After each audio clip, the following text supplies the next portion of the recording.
വിശുദ്ധ ലൂക്കോസ് എഴുതിയ സുവിശേഷം 6-ാം അധ്യായം 43-44 വാക്യത്തിൻ്റെ ആരംഭ ഭാഗം.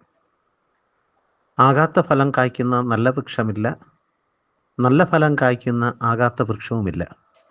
ഏത് വൃക്ഷത്തെയും ഫലം കൊണ്ട് അറിയാം. പിതാവിനും പുത്രനും പരിശുദ്ധാത്മാവിനും മഹത്വമുണ്ടാകട്ടെ, ആദിയെങ്കിൽ ഇപ്പോഴും എന്നേക്കുമുള്ള പ്രകാരം തന്നെ. ആമേൻ. കർത്താവിൻ്റെ പരിശുദ്ധ നാമം മഹത്വപ്പെടട്ടെ. അനുഗ്രഹീതമായ ഒരു ദിനത്തിൻ്റെ പ്രഭാതം കൂടെ കർത്താവ് തരുമ്പോൾ ദൈവസന്നിധിയിൽ വിനയപ്പെടുന്നതിന് ദൈവം നമുക്ക് നൽകുന്ന കൃപയെ ഓർത്ത് ദൈവത്തെ സ്തുതിക്കാം.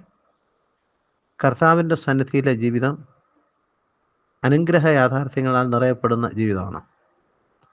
ആയതിനാൽ ജീവിത യാഥാർത്ഥ്യങ്ങൾ ഫലപ്രദമായി തീരുവാൻ കർത്താവ് നമ്മെ ആഹ്വാനം ചെയ്യുന്നു. അതിനാൽ സാധാരണ ദൃഷ്ടാന്തമായിട്ട് കർത്താവ് പറയുന്നു, ആകാത്ത ഫലം കായ്ക്കുന്ന നല്ല വൃക്ഷമില്ല, അതുപോലെ തന്നെ നല്ല ഫലം കായ്ക്കുന്ന ആകാത്ത വൃക്ഷവുമില്ല. വൃക്ഷത്തെ ഫലം കൊണ്ട് തിരിച്ചറിയാം. നല്ല വൃക്ഷത്തിൽ നിന്ന് നല്ല ഫലവും ചീത്ത വൃക്ഷത്തിൽ നിന്നും ആകാത്ത ഫലവും യാഥാർത്ഥ്യമാണ്. ജീവിത യാഥാർത്ഥ്യങ്ങളിലേക്ക് നമ്മെ തന്നെ തിരിഞ്ഞു നോക്കുന്നതിനും നാം ഏതുതരം ഫലം കായ്ക്കുന്നവരാണെന്ന് തിരിച്ചറിയുന്നതിനും വിശ്വാസ ജീവിതത്തിൻ്റെ യാത്രയിൽ നമുക്കാകാം. ജീവിതം ഫലപ്രദമായി തീരാൻ നല്ല വൃക്ഷമായിട്ട് തീരേണ്ടുന്നത് ആവശ്യം. നല്ല വൃക്ഷം ആയി തീരേണ്ടുന്നതിന് സ്വർഗീയ പിതാവിൻ്റെ സന്നിധിയുമായിട്ടുള്ള ബന്ധത്തിൽ ദൈവിക നടത്തിപ്പിനായി കർത്താവ് നമ്മെ ആഹ്വാനം ചെയ്യുന്നു. നല്ല വൃക്ഷങ്ങളായി തീരാം, നല്ല ഫലം കായ്ക്കാം. പ്രാർത്ഥിക്കാം. കരുണയും കൃപയും നിറഞ്ഞ പിതാവേ, വാത്സല്യമുള്ള ദൈവമേ, അങ്ങയുടെ സന്നിധിയിൽ ഒരു വൃക്ഷമായി നിൽക്കുമ്പോൾ അത് ഫലം പുറപ്പെടുവിക്കുന്ന വൃക്ഷമായി തീരുവാനും, ഏത് ഫലമെങ്കിലും അല്ല, നല്ല ഫലം കായ്ക്കുന്ന വൃക്ഷമായി തീരുവാനും വിശ്വാസ ജീവിതത്തിലൂടെ ഞങ്ങൾക്ക് കൃപ നൽകണമേ.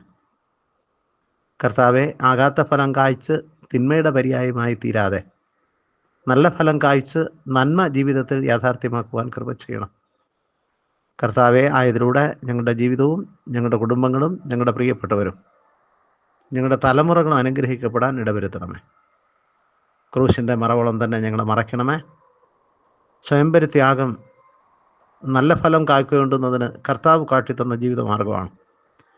ത്യാഗസമ്പന്നമായ ജീവിത അനുഭവങ്ങളിലൂടെ നന്മ തിന്മകളെ തിരിച്ചറിഞ്ഞുകൊണ്ട് ദൈവസന്നിധി വിനയപ്പെടുവാൻ, ജീവിതം അനുഗ്രഹീതമായി യാഥാർത്ഥ്യമാക്കുവാൻ, നന്മ ജീവിതത്തിൻ്റെ യാഥാർത്ഥ്യമായി തീരുവാൻ, ഫലപ്രദമായ ജീവിതം നയിപ്പാൻ അങ്ങ് ഞങ്ങളെ സഹായിക്കണമേ. ഇന്നും തിരുസാന്നിധ്യം ഞങ്ങൾ അനുഭവിക്കട്ടെ. അങ്ങയാൽ ഞങ്ങൾ അനുഗ്രഹീതരാകട്ടെ. ക്രൂശിൻ്റെ മറവോളം ഞങ്ങളെ മറയ്ക്കണമേ. നാഥനായി നടത്തിപ്പുകാരനായി കൂടെ ഇരിക്കണം. യേശുവിൻ നാമത്തിൽ പ്രാർത്ഥന കേൾക്കണം പിതാവേ. ആമേൻ. നമ്മുടെ കർത്താവായ യേശു ക്രിസ്തുവിൻ്റെ കൃപ, പിതാവായ ദൈവത്തിൻ്റെ സ്നേഹം, പരിശുദ്ധാത്മ സംസർഗം, സഹവാസം, കൂട്ടായ്മ നമുക്ക് ഏവർക്കും തുണയായിരിക്കുമാറാകട്ടെ. ആമേൻ.